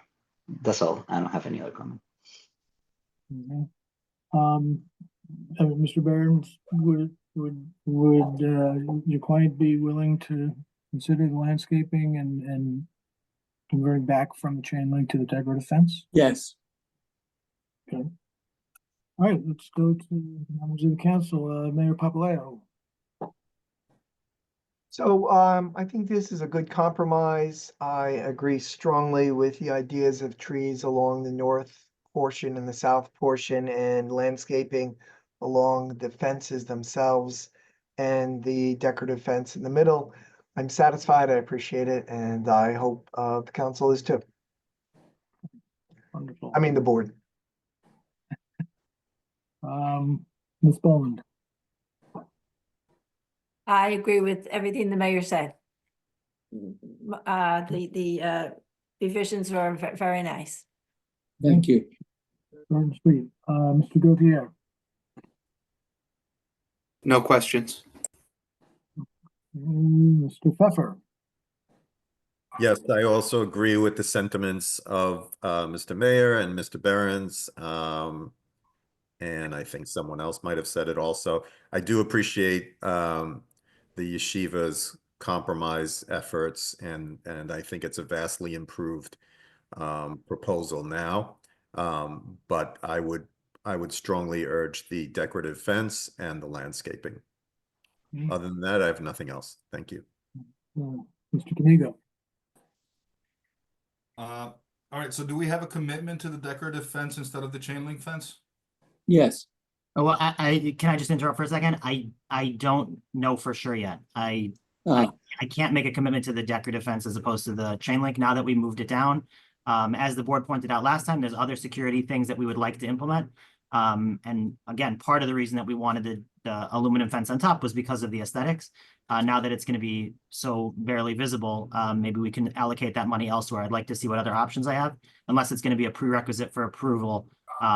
I wouldn't want to have to guarantee myself using the aluminum fence now that it's been set back. And if that's a prerequisite for approval, then I'll have to take it under consideration. But I'd like to consider my other security applications with the money now that it's not going to be as visible. As far as I'm concerned, I said it last time, the one bright shining spot I thought was a decorative fence, and that it wasn't going to be chain link. Because I think this fence running along Kinderkamak, I said it before, I'll say it again, it's going to make it look like a prison, even if you have it down lower. And certainly with a chain link fence, I don't even see how that achieves the stated goal of safety, because anybody can climb a chain link fence. So what do? Get an extra 4 seconds of safety out of it? So certainly if the chain link fence is not something that you'll remove and replace it with the decorative fence, I couldn't vote for it. Since our last meeting, have there been any threats or security issues that a fence like the one that is being proposed would have prevented? That's just, there are nothing that we're aware of specific to our institution. I will mention that there was something very recently in a neighboring town where fencing was a critical issue in mitigating some of the concerns that the local police departments had. Nothing specific to our River Edge location. I'm very happy to keep it that way. Although I will mention that we are granting access to the River Edge car show this summer, and they actually specifically mentioned they liked the privacy, they liked how secure the facility was. They're going to be using our parking lot free of charge, and they did mention that. So I think it's not just for specific threats against our yeshiva, but anybody who would like to use the property definitely feels that that level of safety. So That's in the summer, right? That car show. Mm-hmm. That's during a time that your school's not teaching students. It's on a Sunday, yeah. What about the rest of the summer? There's the summer camp. Just summer camp? There's a summer camp, yeah. Yeah, when does that run? I can get the exact dates. It's Not approximately exact, approximate is fine. June 25th to August 15th, something like that. Okay. But just to be clear, my question obviously was about your school. I understand there's threats all over the world and even in our state now. But with respect to your school, there haven't been any security issues or anything of the sort that a fence like this would have prevented, right? Nothing in the last 28 days. All right. Do we have a commitment to the shrubbery and such? Is that something you can commit to? Yes, and the renderings do include plantings and arborvitaes and white pines and Tom and I have worked before on kind of just figuring out what the best plantings and you know, we had no problem last year with the solar panels, and hopefully we'd have no problem again this year. We have no problem doing that. Right. I would just echo some guidance from the board would be welcome.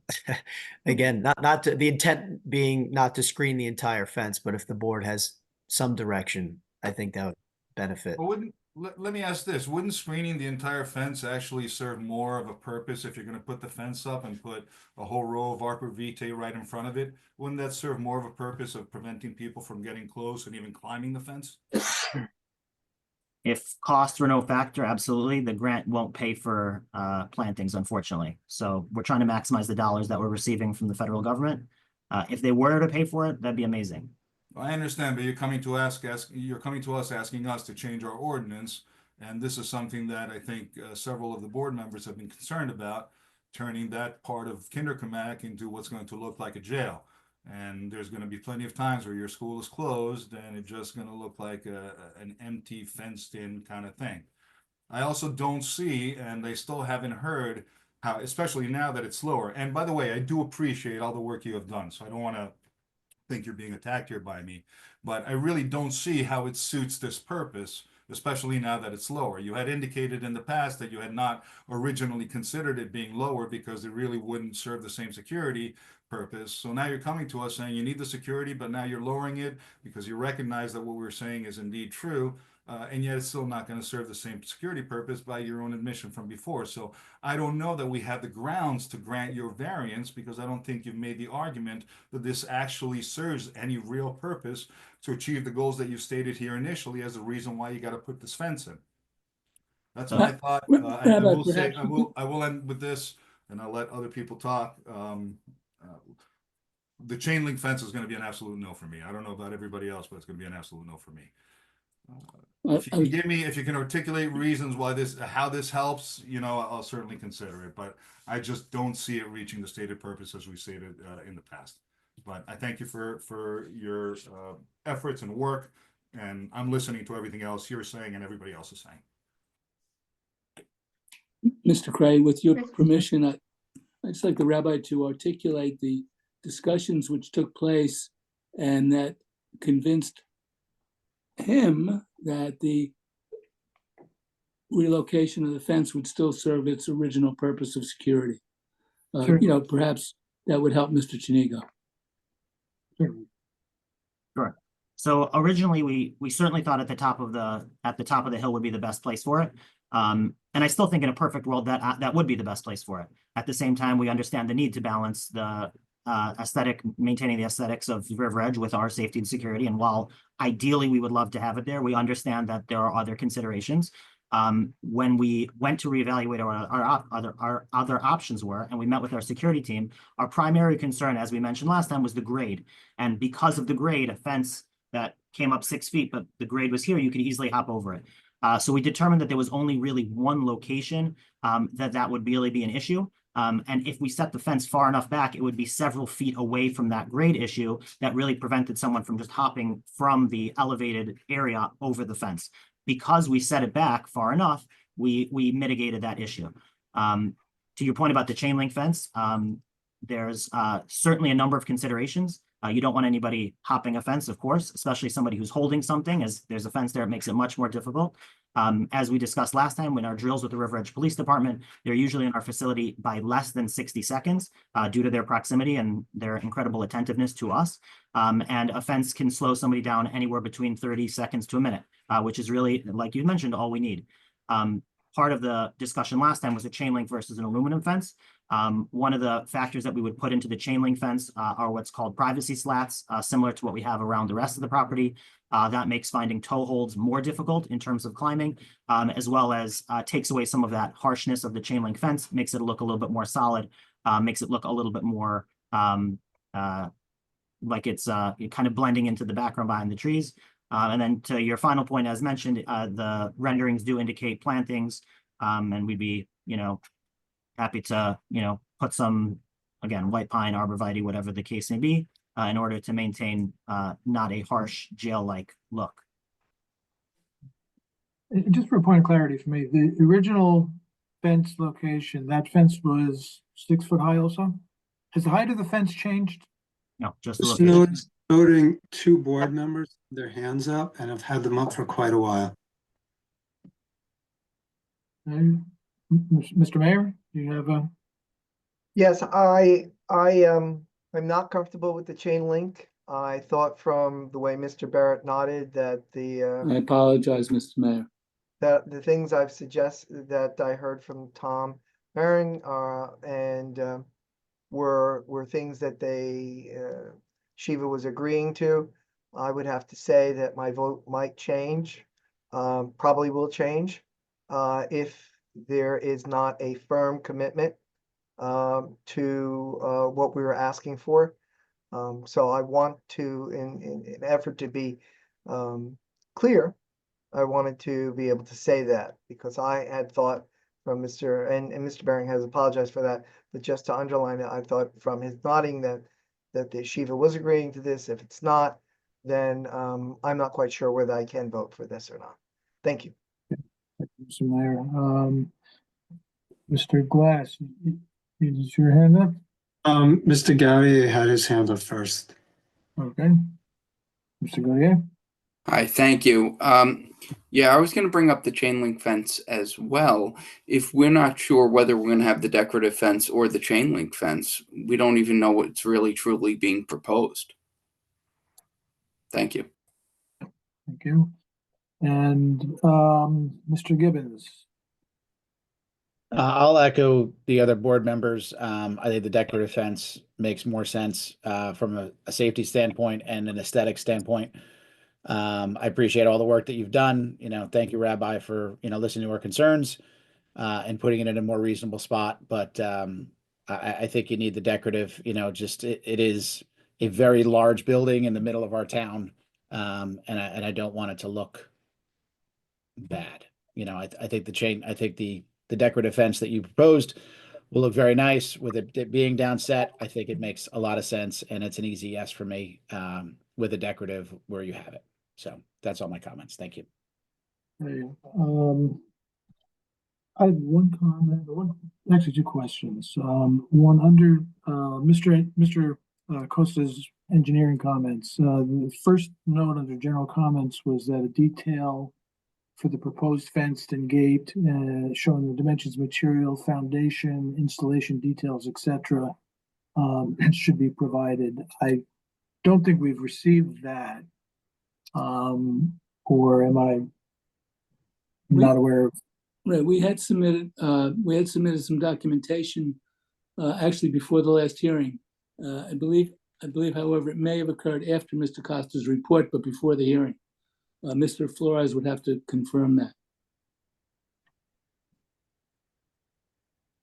Mr. Flores?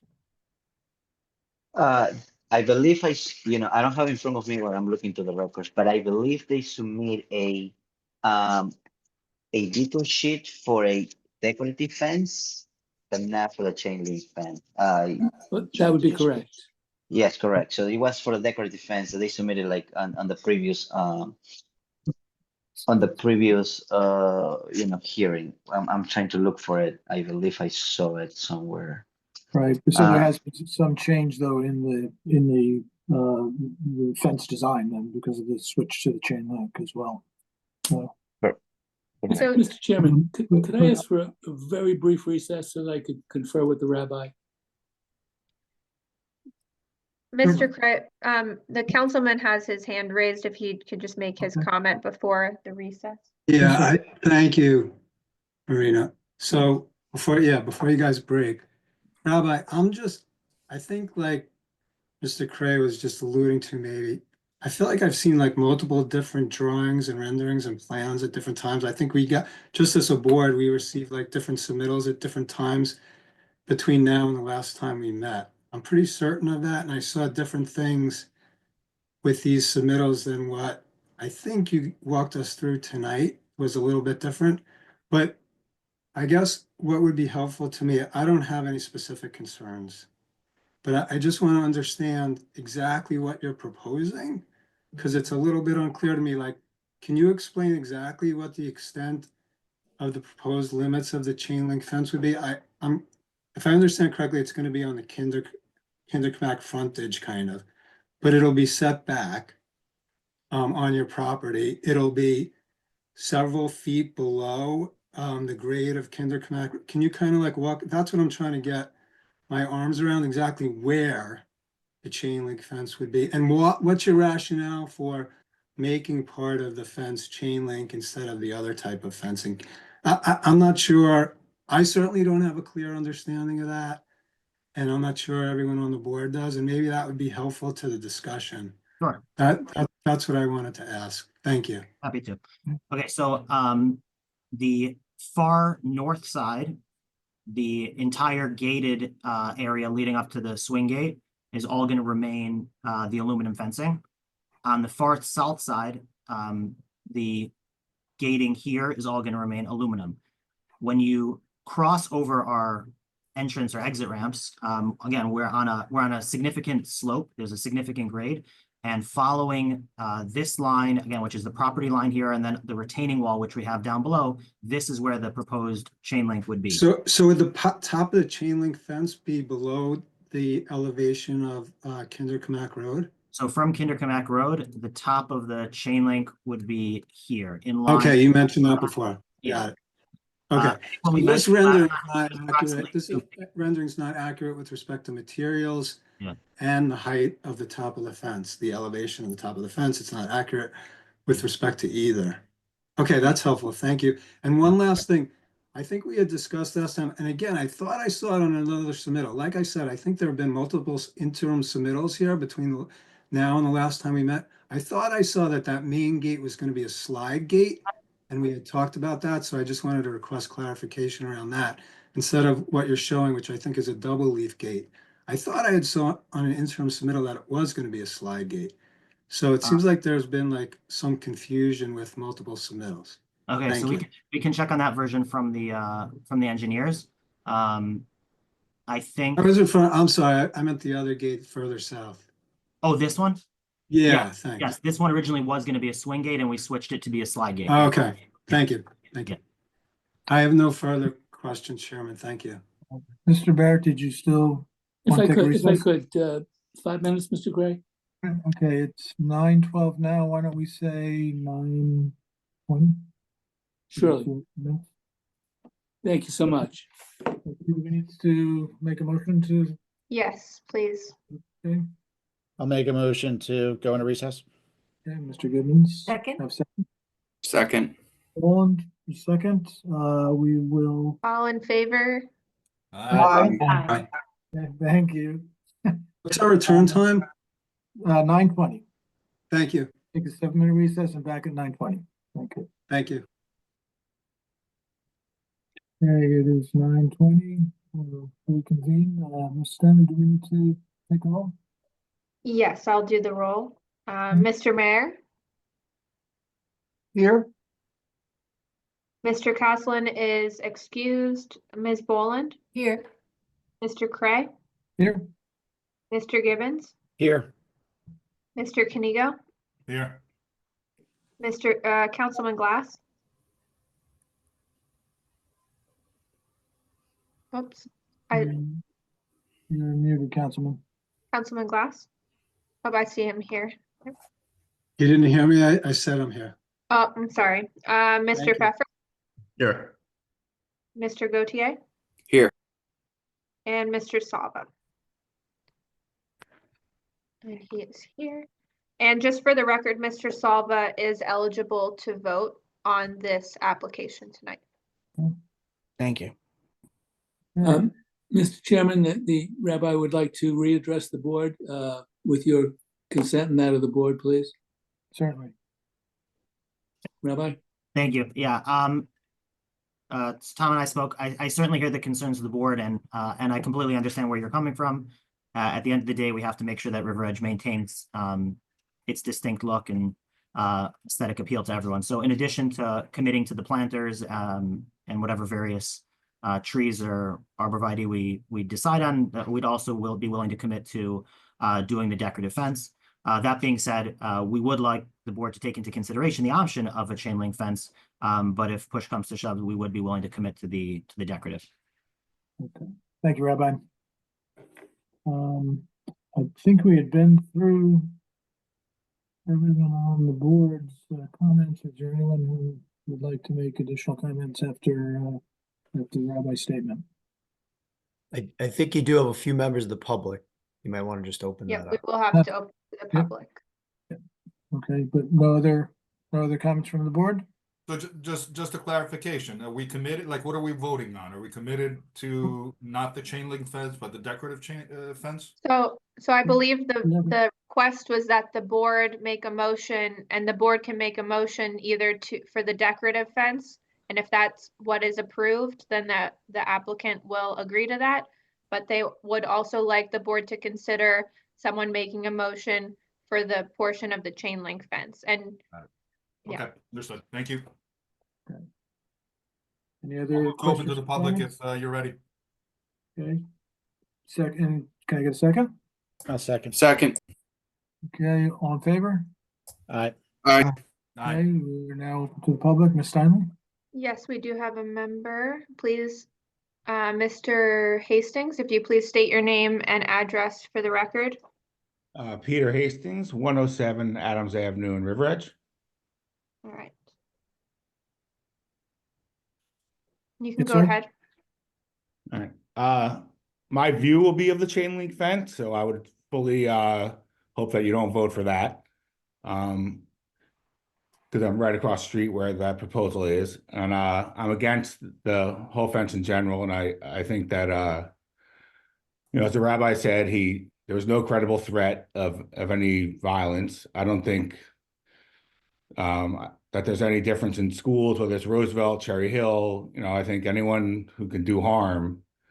I don't think the religious school, I don't think there's any evidence that the religious schools or the public schools have any more or less of an incidence of that. So, would you consider putting a 6-foot fence around on Summit Ave or on Bogart Ave for our schools here in town? Yeah, I don't think you would. I've lived here a long time, and I just think, again, that Kindercomack is not a great looking road at times, and I don't really detract from my property value, and I really don't think it's going to deter someone who really wants to do harm. And again, I think there'll be more traffic, and I think you guys should consider that when weighing this option. But certainly they should definitely have some landscaping or no chain link. Okay, So all right, thank you, Mr. Hastings. Any other members of the public?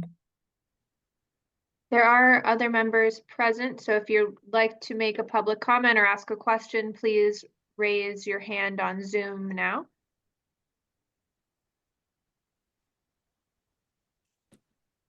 Doesn't look like it. Hearing none. Okay, can I get a motion to close to the public? So moved. So moved. Any second? Second. Thank you. All in favor? Aye. Aye. We're closed to the public.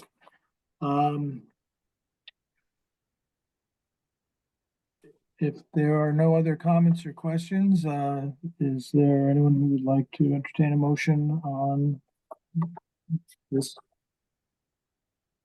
variance for the Shiva?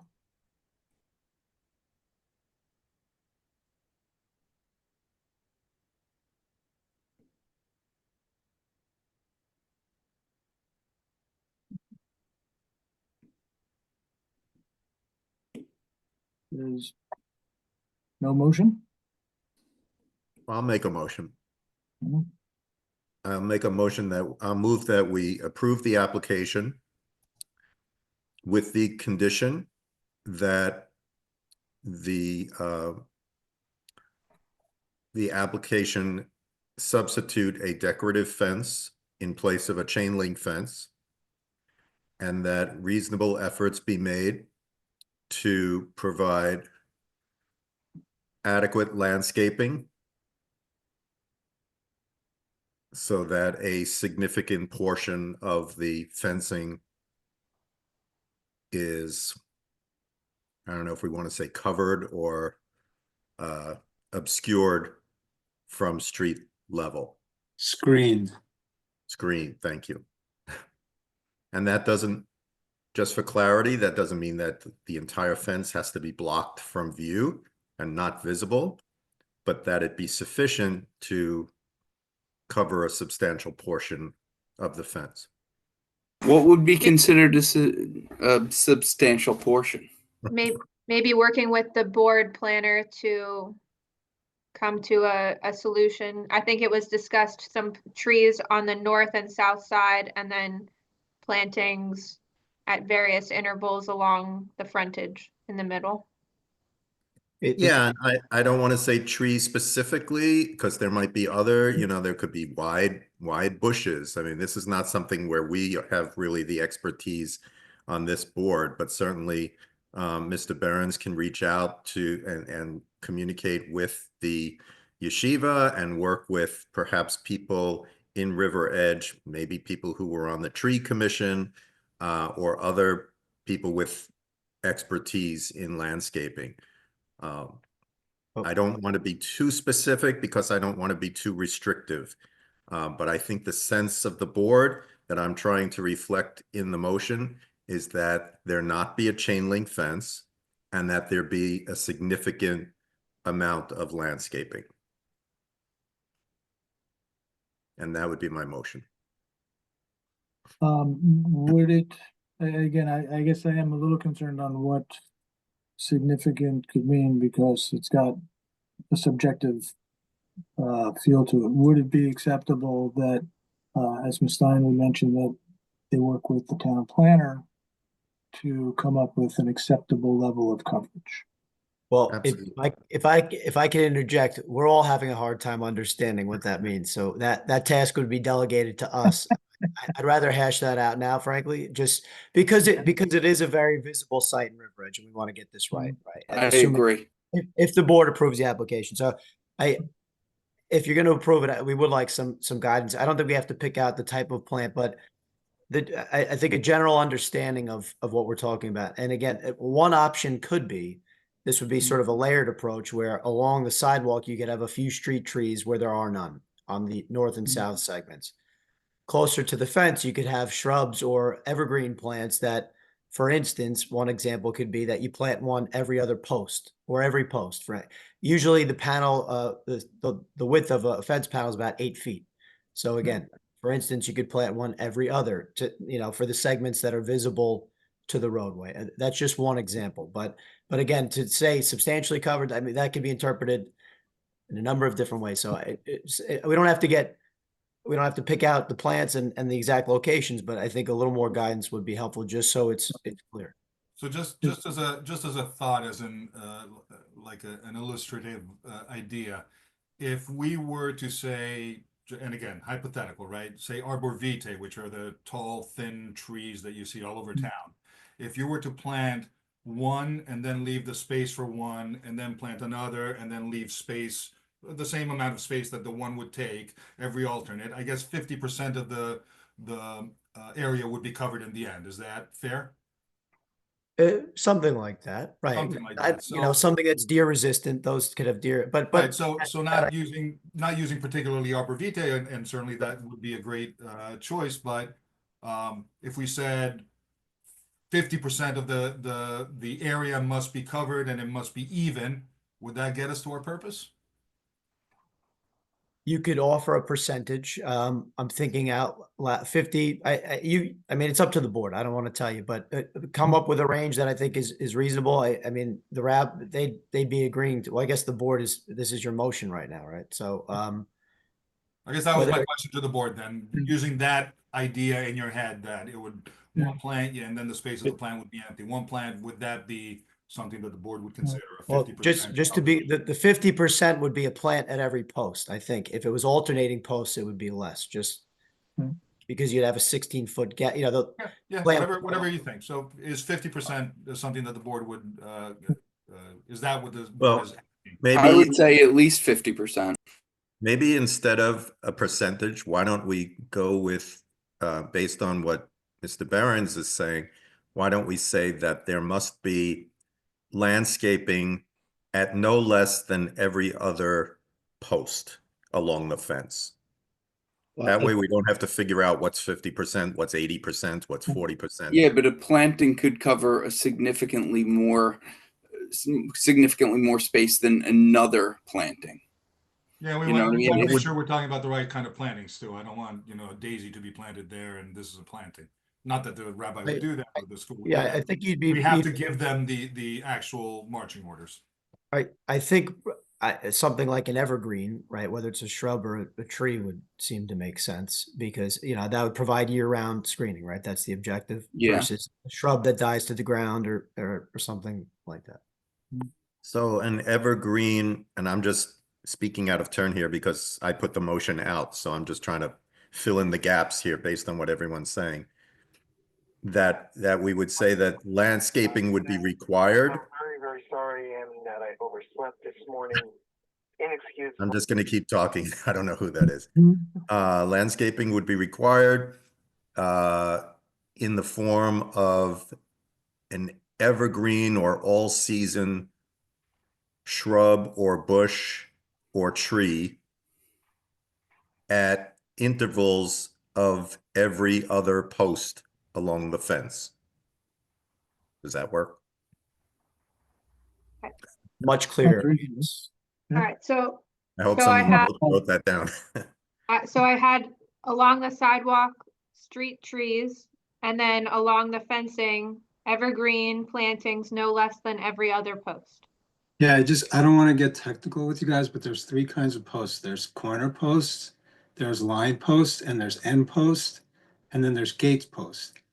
I think we're talking about line posts. So just to clarify, line posts. Okay. That's And- acceptable. And Marine, I think it was evergreens plus, similar substitutes that achieve the same. Yeah, all year-round. season, all season. And may I interject just for 1 second? Yes, sir. Because I don't believe that there could be any planting in the middle section because of the drop in grade. I could be wrong. Tom, you would know better. Okay. I think there are areas of the middle section that are much less visible than other areas. So I would hope we could probably work something out where the visible areas could get some form of Right. reasonable treatment. So that would be my. And- With and with this all would that all- we've shared here, can we, beyond that, can we leave that to the discretion of Mr. Behrens? Yeah, Beyond and the what we plan, just shared, if there is a section that he feels is not needed, we're not gonna force them to put something that does absolutely nothing to the front. Is that fair? in coordination with the board planner, with regard to planting. Right. And just to be clear, we have an on-staff landscape architect, so Yeah. I will be getting professional expertise on that. I am not a landscape architect, but in any event. Also, Marina, I'm not sure if when the rabbi was presenting to us, if we named exhibits. Those were Um, previously submitted. Okay, I just want to make sure we get the fence that everyone's thinking of, that's properly specified, the type of fence. And I they think did everyone provide has- it.